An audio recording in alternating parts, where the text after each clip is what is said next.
We do welcome you with love, and in celebration of this lesson this morning, Reverend Dar, in her wonderful and beautiful explanation of principle, as she does every time she speaks, was sharing this morning to challenge you in a very interesting way, and that is prepare to be amazed. Dr. Ernest Holmes said in asking about miracles, he said once, a miracle would be if you speak your word and it didn't happen. That would be a miracle. Now, our challenge is to wake up to the realization that, as our lesson is this morning, the most effective prayer is the awakening to the realization that now is all there is. Everything that has been, everything that will be is all happening at once, when, in the now, that we are part of. I did a funeral Friday, absolutely wonderful. We had hula dancers and lays and is music and over the rainbow, and it was just absolutely wonderful, wonderful. As we did what? Celebrated the new life. And one of the things that I said there, which allowed a lot of people to wake up. They said, I never thought of it that way. We are immortal. Our immortality always has been, always will be, but what is in front of us is the what? Is the moment in immortality we are responsible for.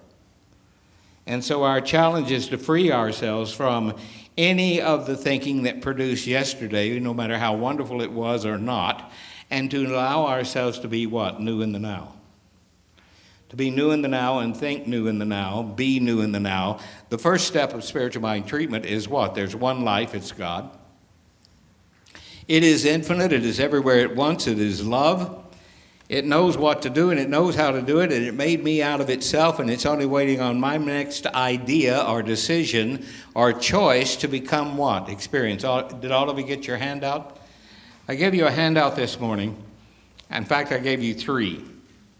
The three handouts I gave you are very, very important to embody, and I thought, well, why don't we just go ahead and embody all three of these wonderful ideas. There's a wonderful lesson here by my dear friend and colleague, the Reverend Tom Santer, Reverend Dr. Tom Santer.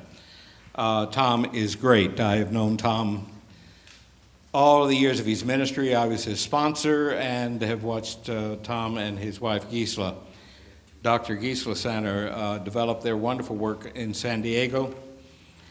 Tom has a lesson here on mental equivalence. Everybody say mental equivalent. Now, the challenge is, if you want something done, what you do is first you make a demand on the universe, and then you do what? Let go and let it happen. As I'm about to do is I'm going to ask somebody to turn this fan on up here.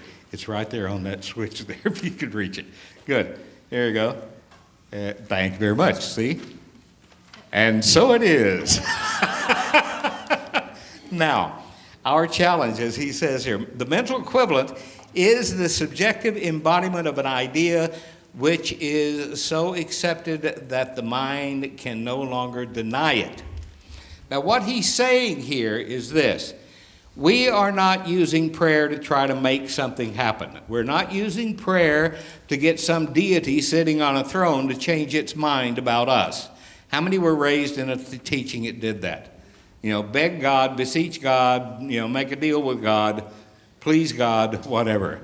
The only thing it can say to us is yes. So what we need to do is understand that if it's going to say yes, maybe we better pay attention to what we're giving it to do. Maybe we better pay attention to what we're turning over to yes. Emerson said what? We are what we think about all day long. Isn't that a beautiful Zen awareness? Yeah. I'm not what I thought yesterday. I'm not what I'm going to think tomorrow. I am what I am thinking now. So our mental equivalent is what we want to embody. Thomas Trord, the wonderful, this whole teaching happened as an evolution of many great minds. Trord was one of the most important ones. Thomas Trord, and I love the fact that, how many are watching Wayne Dyer recently? Wayne's starting to teach Trord. I love it. Anyhow, as we know, I'll be teaching Trord in my second year class for those who need Trord to go on to third year. We'll be doing it here in a short period of time. But the idea of mental equivalent is very, very important, primarily because we do not treat for things. Everybody say, I do not treat for a thing or pray for a thing. I let go and let myself be the consciousness of the thing. Now, the consciousness of the thing is the mental equivalent. You follow what I'm saying? I'm teaching a class this morning. It is a mental equivalent. The mental equivalent of, for example, prosperity. How many want more prosperity in your life? Okay, what's the mental equivalent? Everybody say freedom. See, isn't that true prosperity? The freedom to do what you want to do when you want to do it, be where you want to be when you want to be there, have what you want to have. Now, it's also the what? It's the foundation for health. It's the foundation for right relationships. How many want to improve your relationships? Okay, you know what's going to be happening here in 2 weeks. Okay. Our wonderful workshop by Amon Matwain, who's going to be here. We're flying him up from Los Angeles. Lacey will be doing the first service. I will go down to San Jose and pick him up at the airport. I'd have Lacey do it, but he's doing the first service. Anyhow, I'm picking him up at the airport, bringing him here. He will be doing a Sunday morning service and a Sunday afternoon seminar. Do not miss it. Please invite your friends, anyone you think might be interested in what we teach here. I'd love to have a wonderful full house for him. He is absolutely amazing, and his book is absolutely wonderful. How many have had a copy of his book? It's over in the bookstore. You Can Change the World. He has been a featured speaker at Asilomar and whatever. But what is he dealing with? He's dealing with, in this relationship, how to improve your relationship. Okay. The relationship he will be having with you is how to improve your relationship. And your relationship with yourself is the foundation for what? It is the foundation for your relationship with everyone in your world. If you are in harmony with yourself, you're going to be in harmony with the world around you. If you're not in harmony with yourself, you're going to look for reasons outside of you to be less than harmonious, less than happy. If you find things to complain about within yourself and you don't know how to change your mind and change it, then what you might do is find things outside of you to complain about, which means you are a complainer, which means if you're defining yourself as a complainer, that's what you're giving the power to do. So the power says, yes, you're a complainer, therefore I'll fill your life with everything you need to fulfill your idea of yourself, which is a complainer. And that will continue until you do what? Change your mind about yourself. And when can you do that? Everybody say in the now. Tom Sanner in the handout here on mental equivalent says, a mental equivalent is a container into which spirit pours creative substance, mind stuff. It is the mold held in the mind from which all form and experience emanates. Equivalent does not mean the same as in terms of identity, which means equal in force, amount of value, but not identical in form. Now, what are we talking about here? How many made cookies?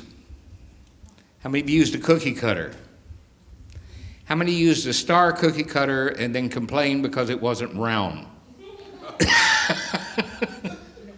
Everybody say, it's not the cookie's fault. It's the cookie maker's fault. Okay. The fault lies not in here, Brutus. The fault lies where? Within ourselves. Okay. Thank you, Shakespeare.